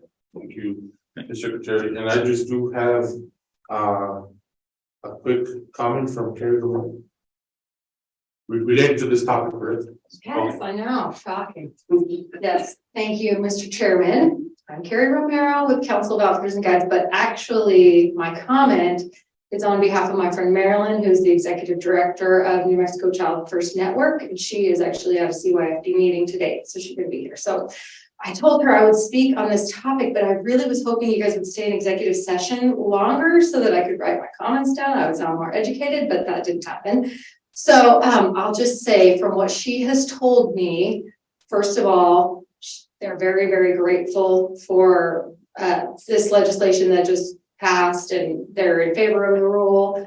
They think that this is a fantastic thing, but they do want to encourage the department to work not only with CYFD, but also with all of the stakeholders in drafting this rule. And she's going to send me a list of stakeholders that I will get to Paul when I get them, but also tribal stakeholders. And just as a reminder, this is kind of like a nuanced atmosphere where there's a lot of children that they may not have a home address.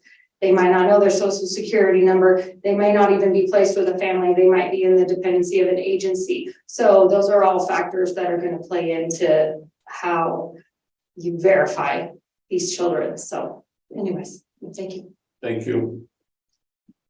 Okay, Mr. Varela, is there any other questions from the commissioners? Those present or abroad? Let me see.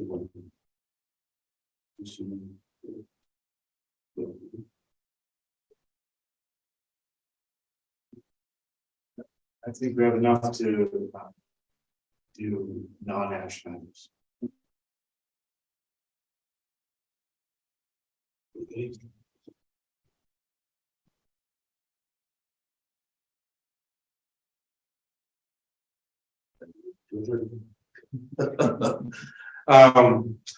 Is there a motion to adjourn? Also move to the motion to adjourn. Is there a second? Second. Second from Greg Falford. All those in favor? Aye. Aye. Aye. This meeting is hereby adjourned at 11:20 a.m. Thank you, staff. We will see you all in January. Members of the public, our next meeting is Las Cruces. Santa Fe. In January. We don't see you. Have a safe Thanksgiving. Happy Halloween. Merry Christmas. Happy New Year. I'll hopefully see you soon. And Matt Anthony, enjoy, Captain. Happy retirement. We are adjourned.